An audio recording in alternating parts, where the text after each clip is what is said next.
Carl Jung often said that the greatest adventure in life is the journey inward. Not the kind of journey where you simply find yourself in a single moment, but an ongoing process of discovery, challenge, and integration. He didn't believe that people change just because someone tells them to. Change, in his view, happens when we become aware of the deeper forces driving our choices, the parts of our mind we rarely notice. This isn't about self-help slogans or quick fixes. It's about developing a relationship with your own psyche, which in turn changes the way you live, work, love, and create. To understand how Jung thought about the mind, imagine an iceberg. The visible tip is your conscious mind, your thoughts, plans, decisions, and the part of you that says, "I'm in control." But below the waterline lies a much larger mass, the unconscious. It holds everything from forgotten memories to unprocessed emotions and instincts that have been with humans for thousands of years. The tricky part is that what's down there doesn't just stay quiet. It leaks into our moods, our choices, and even our health. For example, maybe you find yourself procrastinating on an important project. On the surface, you think you're just lazy that day. But if you look deeper, maybe you're afraid that finishing it will expose you to judgment or rejection, feelings rooted in old experiences. By understanding this connection, you don't just try to force yourself to work harder, you address the fear directly. Jung made a crucial distinction between the personal unconscious and the collective unconscious. The personal unconscious is like your private storage closet. It holds your unique memories, habits, and learned associations. The collective unconscious, on the other hand, is more like a shared library for the human species. It contains archetypes, universal images, and themes that appear in every culture. You can see these archetypes everywhere. The wise mentor in stories like Gandalf or Dumbledore, the rebellious hero like Katniss Everdeen, or the nurturing caregiver like Marmee in Little Women. Even if you've never read certain myths, their patterns still shape your imagination and expectations. Recognizing these archetypes can help you make sense of your own life story. You might realize you've been stuck in the victim role, waiting for a savior, or that you're constantly chasing the hero role, feeling pressure to rescue others at your own expense. One of Jung's most transformative ideas is the concept of the shadow. This isn't about spooky darkness. It's about the parts of yourself you've pushed away because they seemed unacceptable. Maybe as a child you learned that being angry was bad, so you buried your anger so deeply that you now have trouble standing up for yourself. Or perhaps you were told not to show off, so you hide your talents. The shadow can also contain qualities you admire in others, but don't allow yourself to express. The trouble is, the more we repress the shadow, the more it finds sneaky ways to come out. Through passive-aggressive comments, irrational jealousy, or unexplained anxiety. Facing your shadow means admitting, "Yes, I have this side too," without judgment. When you do, you often find it has valuable energy you can use in a healthier way.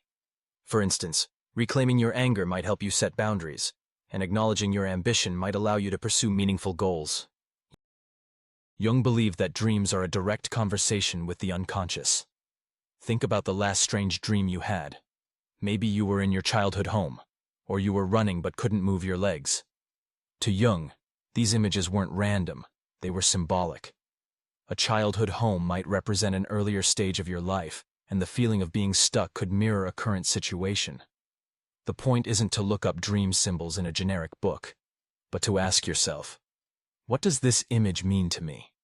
Someone who dreams of a wolf might feel fear, while another might feel admiration for its independence.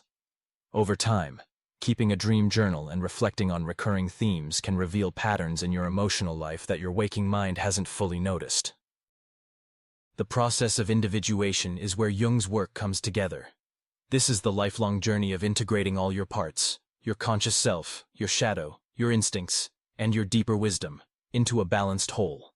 Many people live as if they are just their job title, their social role, or their family identity. Individuation asks you to peel back those labels and discover what's real underneath. This can mean questioning beliefs you inherited from your parents, letting go of outdated ambitions, or embracing qualities you once denied. It's not always comfortable, because becoming your true self sometimes means disappointing others. But it also brings a deep sense of freedom and authenticity. You stop living only to please, and start living in alignment with who you really are. Alongside this, Jung talked about the persona, the social mask you wear. Think about how you might act differently in a job interview than you do at home on a lazy Sunday. The persona helps you function in society, but if you get stuck in it, you risk losing touch with your real feelings. For example, the perfect mom persona might keep a woman from admitting she's exhausted and needs support. Or the tough guy persona might stop a man from seeking help for depression. Jung didn't suggest throwing away the mask.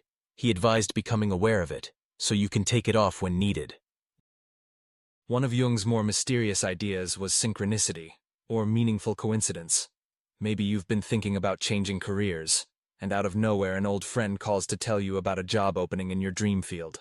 Science might call it chance, but Jung suggested these moments can signal that your inner state and outer life are aligning.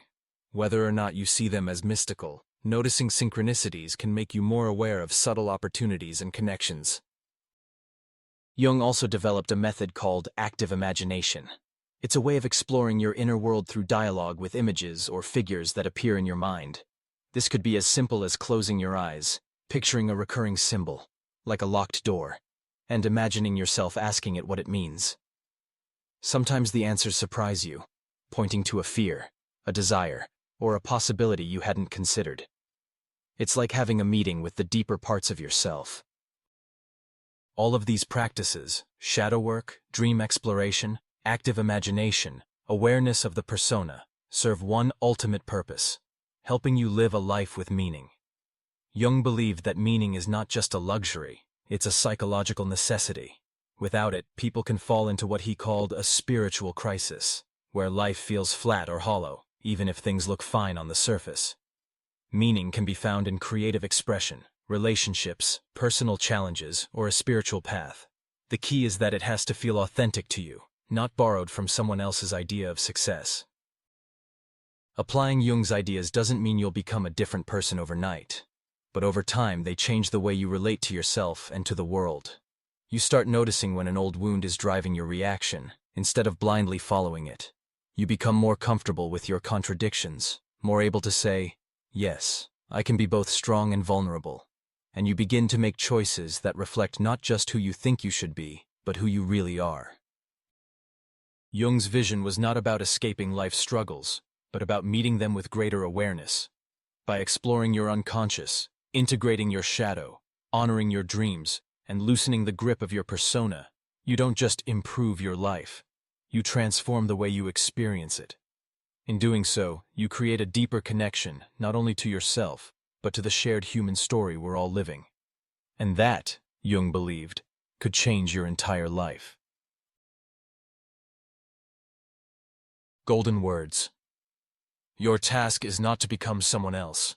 It is to become who you truly are. The gold you seek is buried in the shadows you fear to enter. The signs you wait for are already within you. When you walk toward them with honesty, the path will rise to meet your feet.